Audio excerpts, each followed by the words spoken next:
Hello guys and welcome back. Let's move on to some more detailing of the model after we have the bigger shape blocked out. Just be aware that we will be able to still tweak the shape down the way. So it's not finalized.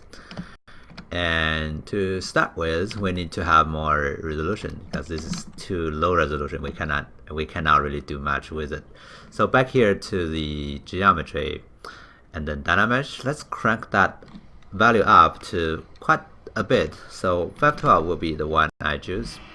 It's like 4 times bigger, and then you can control drag in the empty space to re-dynamesh it. Okay, now you can see you're getting a much denser geometry. Alright, now we can dig in and try to refine the shape of the eyelid. Okay, now you can see when I start sculpting, I can get much more refined detail. Let me actually smooth it out first. Okay, and then you can see I'm trying to achieve a double eyelid over here, so let me draw that out.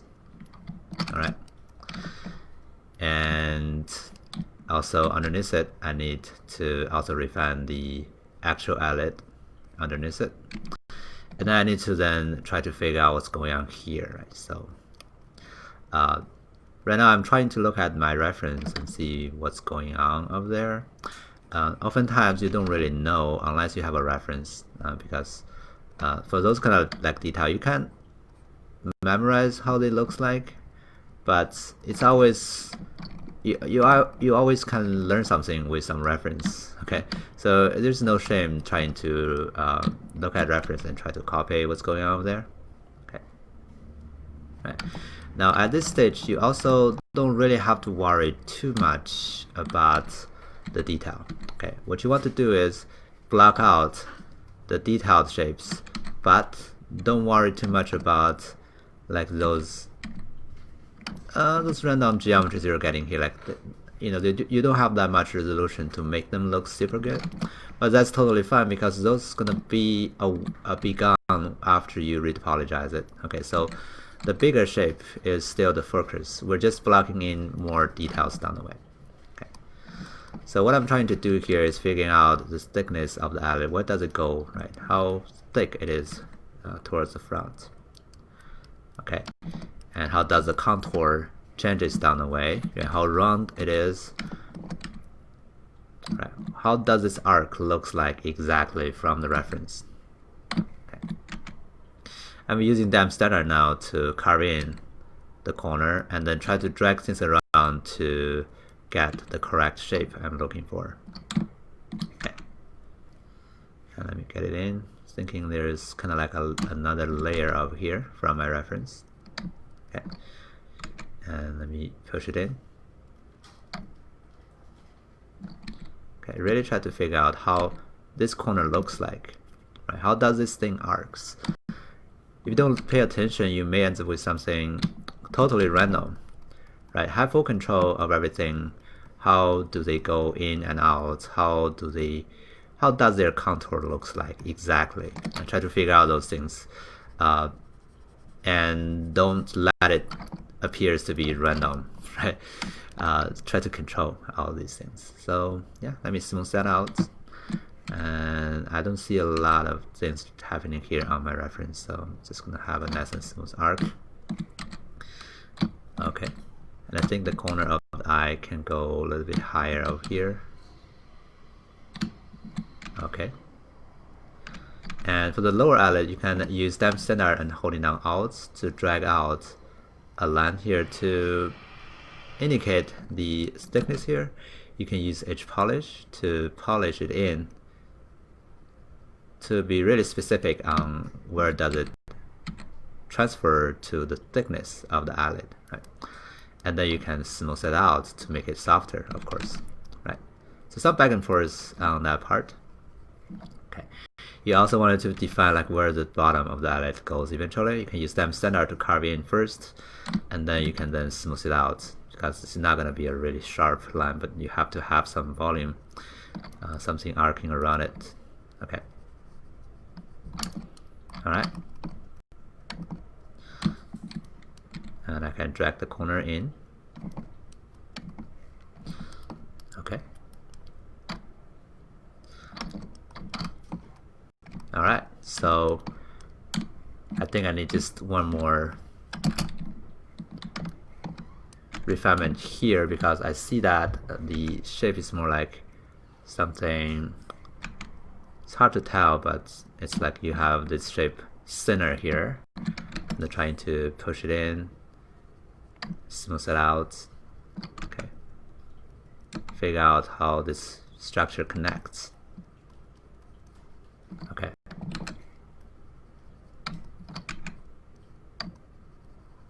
All right. Sticker here.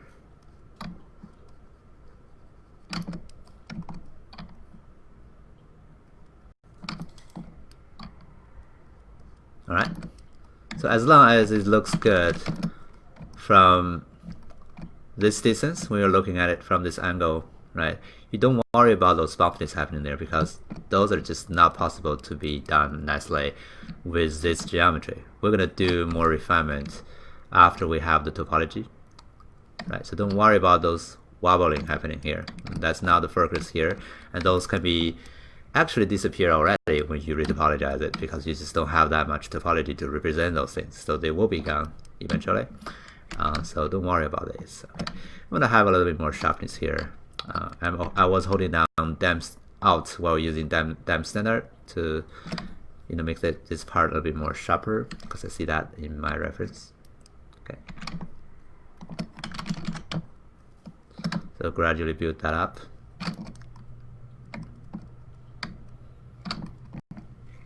Okay, now figuring out this arc. How does this arcs in from all those different angles, right?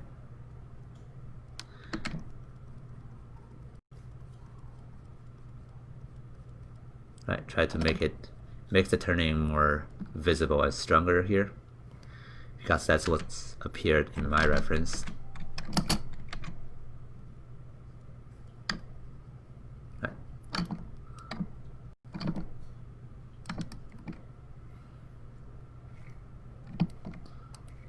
I think I can make this guy, the corner of the eye, just a little bit more longer.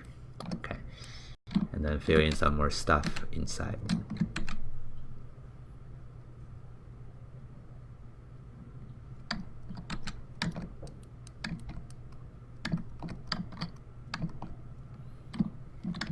Alright, I think I can make this part a little bit lower.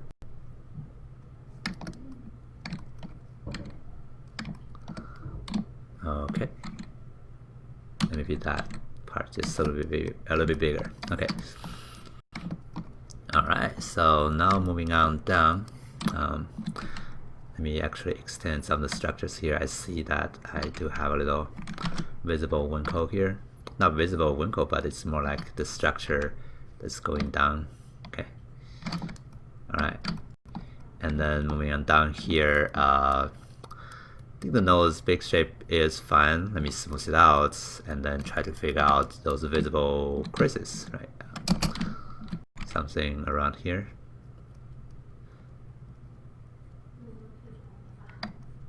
Right. And it goes in. How does it connect? Like the structure here rotates inwards, right? So you want it to be able to define that. I still encourage you to use a lot of move brush if that's possible, because that's gonna allow you to, or force you to think about the bigger shape. But sometimes standard here trying to mark out the bottom or the connection here, differentiate it from the structure beneath it. Okay. Now again, go to different angles and see if you can spot any issue. Doing detail is a tricky thing, because if you're doing detail and you dip yourself into the detailing part, you may lose the bigger picture very quickly. So that's why when you're doing detail, part of the job is refine the bigger shape. Okay, that's the important thing you wanted to always keep in mind. When you're doing detail, 50% of the job or the thing you're thinking is the primary shape you're getting. The bigger structure, the proportion. Blocking detail while trying to make the bigger shape better. Right? That's the correct way of thinking. Okay, because detail is not as important as the bigger picture, and you have to be able to always pay enough attention to that. Okay. I'm trying to figure out some planar structure around the nose using edge polish. Okay. I think I need just a little bit more volume down here.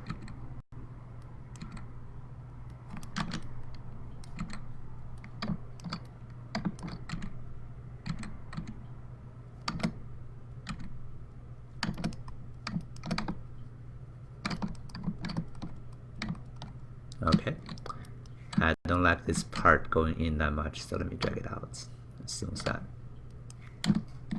Okay, I think she has a pretty strong nose, so I'm gonna make that more visible here. So that's not gonna be true for everyone. Again, that's the characteristic you designed, right? You want it to be stronger or weaker. That's based on your characteristic, right? Some people may appear to be really soft. This part can be super smooth for some character and can be really sharp for others. That's not something like has to be this way or the other way around, but rather that's a design, right? That's a choice you make.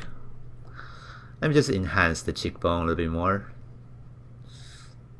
Okay, think about how does it blend to the top, right, to the eye socket.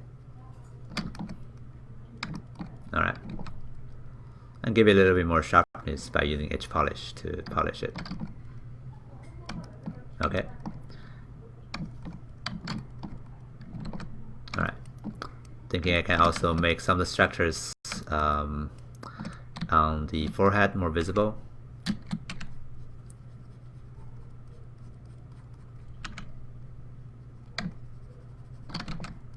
So some edge polish, sometimes standard, to mark out the structures around it. And they're pretty soft eventually, so you don't really want it to make them super visible, but just, you know, the bone structure is supposed to be somehow having some sharp edges. So that's what I'm trying to do here. But overall it's gonna be like a visible bulge, more or less in the front, right? And you can see I'm trying to mark that out right somewhere here. Oops, don't really want to smooth that part. Okay, but it's not gonna be that visible, so that's why I'm trying to smooth it and blend it a little bit more.